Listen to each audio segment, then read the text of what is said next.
अवधूत चिंतन श्री गुरुदेव दत्त श्री स्वामी समर्थ. स्वामी मार्ग या आपल्या चॅनलमध्ये सर्व स्वामी भक्तांचे खूप खूप मनापासून स्वागत आहे. आपण सर्वजण स्वामी भक्त आहोत.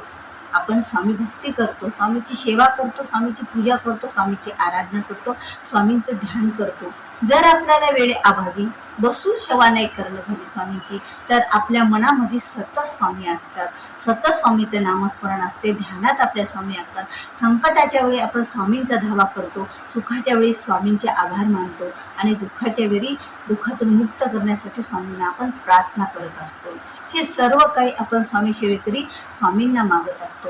कारण आपली सेवा, आपण ज्या वेळेला सेवा करतो, पूजा करतो, त्यावेळेला ती सेवा आपली निस्वार्थ नसते, तर आपला काहीतरी स्वार्थ या जीवनाचा त्या सेवेमधून असतो. नाही आपल्याला काही मागणे झालं तर आपण स्वामींना माझ्या कुटुंबाला किंवा मला सुखात ठेवा, समाधानात ठेवा, एवढं तर आपण मागतच असतो. आधी कधी निस्वार्थ भावनेने आपण केंद्रात गेलो किंवा घरी स्वामींना मुजरा करताना फक्त मुजरा केला, स्वामींना हात जोडले आणि आपण बाहेर आलो असं होईल का? कधी नाही. आपण स्वामींना काहीतरी मागत असतो. असं तोंडाला नाही मागत तर आपल्या मनात ते विचार चालूच असतात आणि त्या विचाराद्वारे आपण आपलं मागणं स्वामीपर्यंत पोहोचत असतो.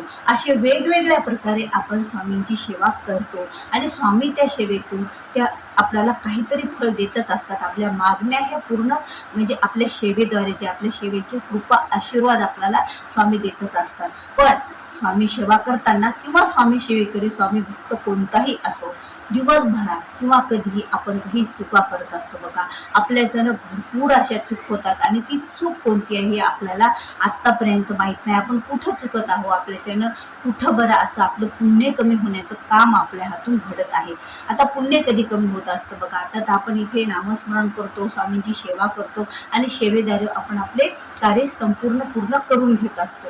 पण आपल्या हातून सुद्धा काहीतरी घडत आहे. आपल्यातून दिवसभराच्या आपल्या वागण्यातून आपण कुठेतरी चुकत आहोत आणि ती चूक आपल्या सर्व सेवेवर मात करत आहे बघा. आपल्या सेवा केल्या, आपले सर्व कार्य संपन्न झाले म्हणून आपण अति उच्च कोटीचे स्वामी सेवेकरी आहेत असं नाहीये.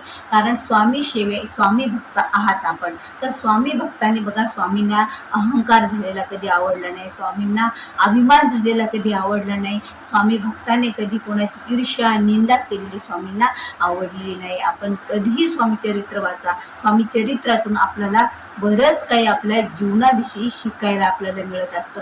असं नाही की आपण फक्त स्वामी चरित्र वाचायचं आणि ते एक आपला पाठ पूर्ण झाला तर स्वामी चरणी आपण ती सेवा रुजू करायची, तर आपण करायची. पण ते वाचत असताना त्यांचे काही अंश असतात, म्हणजे त्यांची काही जी आपल्याला सांगितलेलं आहे ते सर्व आपल्या जीवनात पण आपल्याला काय करायचं असतं, उतरायचं असतं आणि ते उतरल्यानंतरच आपण त्या तऱ्हेने वागायचं असतं. म्हणून तर आपण वारंवार आणि दररोज 3 अध्यायाने 11 माळी करायचे असतात या सर्व समस्याचे निवारण्यासाठी. म्हणजे आपल्या जीवनातल्या ज्या खूप मोठ्या समस्या आहेत अद्याप आपल्याला काही जणांना माहीत असतील आणि काही जणांना माहीत पण नाहीत. कारण बघा, आपण ज्या वेळेला स्वामी सेवा करतो, आपण स्वामी भक्त आहोत, खूप जणांना सांगत बसतो मी स्वामी भक्त आहोत, मी स्वामी सेवेकरी आहे. असं नसतं, असंच असतं. स्वामी सेवेकरी आहोत हे स्वामींची गुप्तपणे आपल्याला सेवा करायची असते. कुणाच्या नजरेत आलं ठीक, पण आपण मनानं कधीही कोणाला मी किती सेवा करतो, मी किती स्वामी भक्त आहे हे सांगत आपल्याला मिरवायचं नाहीये. कारण स्वामींना सर्व कळत असतं. स्वामी अंतर्यामी आहेत, स्वामी साक्षात ब्रह्मांड नायक आहेत. त्यामुळे त्यांच्यापासून तर काही लपवलेलं नाही. ते आपलं सर्व काही जाणलेले असतात. आपल्या आयुष्यातलं, आपल्या जीवनातलं, तुमच्या मनातलं, तुमच्या ध्यानातलं, तुमच्या उजेडातलं, तुमच्या अंधारातलं सर्व काही स्वामी जाणतात. त्यामुळे आपण चुकूनही कोणाचा द्वेष करायचा नाही, राग करायचा. आता राग येतो आपल्याला, राग येऊ द्या, राग थोडाफार आला काही हरकत नाही. थोडा वेळ राग आला, रागाला बोलून आपण काही वेळा शांत करू शकतो. पण आपल्या मनातली जी ईर्ष्या असते ना, आपल्या मनात कोणाविषयी द्वेष असतो ना, तो द्वेष आणि तो ईर्ष्या आपल्या सर्व पुण्यावर पाणी फिरत असतो. आपण एवढे पुण्याची कामं करतो बघा, आपण एवढी स्वामी सेवा करतो, एवढी स्वामी भक्ती करतो आणि यावेळेला कोणाविषयी जर आपल्या मनात ईर्ष्या किंवा द्वेष निर्माण झाला तर त्या सर्व सेवेवर पाणी फिरत असतं बघा. त्यामुळे आपल्याला चुकूनही कोणाची ईर्ष्या, निंदा किंवा द्वेष करायचा नाही. कोणाविषयी तुम्हाला काही वाटत असेल तर त्याला तुम्ही डायरेक्ट त्यावेळेला म्हणून टाका आणि आपलं हृदय मोकळं करून घ्या.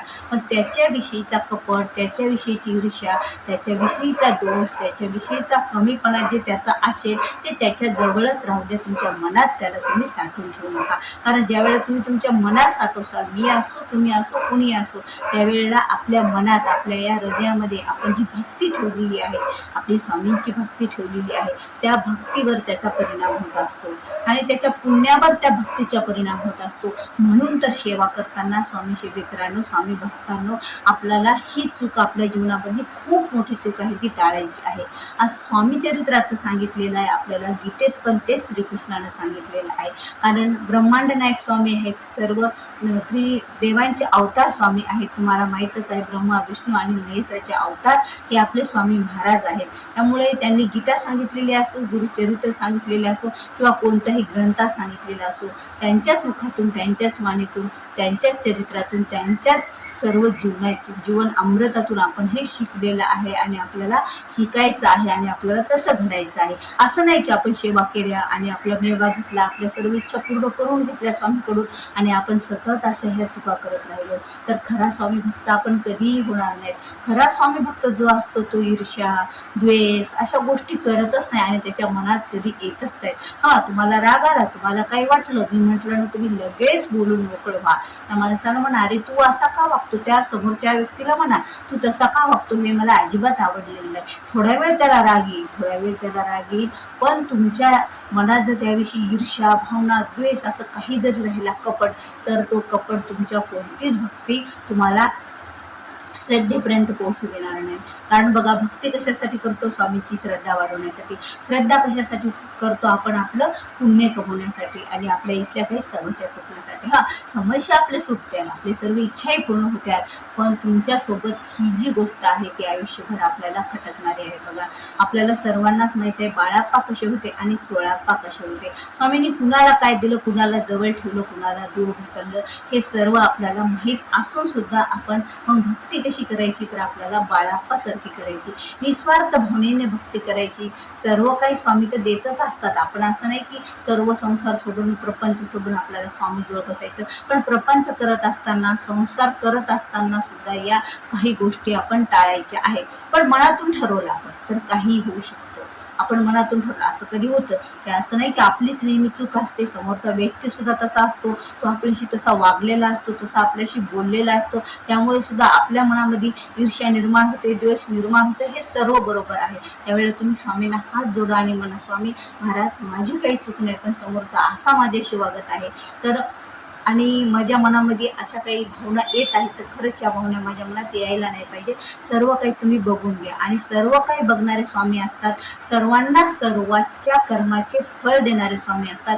म्हणून त्याचे कर्म आपण आपल्या जीवन खराब करून घ्यायचं नाही किंवा आपली लाईफमध्ये आपल्याला कधीही अशा अवस्थेमध्ये, म्हणजे आपले ज्या अवस्था आहेत बघा कोणत्या, आपण जो दिवसभरामध्ये कर्म करतो, रजोगुण, तमोगुण किंवा आपलं जे सत्वगुण असतो, ते सर्व गुण आपल्यामध्ये सगळ्यात जास्त आपल्याला सत्याचं गुण पाहिजे आहे. सत्वगुण आपल्या अंगात राहिलं पाहिजे. रजोगुण, तमोगुण जर आपल्या अंगात राहिले तर आपल्या सेवा सुद्धा आपल्या खंडित होत असतात, वंचित होत असतात आणि आपण सेवेपासून स्वामी आपल्याला कधी दूर ढकलतील आपल्याला माहीत नाही.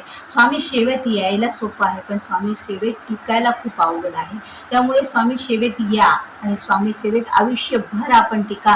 स्वामीच्या सानिध्यात, स्वामीच्या चरणाशी, स्वामीच्या सेवेत आपल्याला आयुष्यभर राहायचं आहे. त्यामुळे आपल्याला या गोष्टीपासून दूर राहायचं आहे.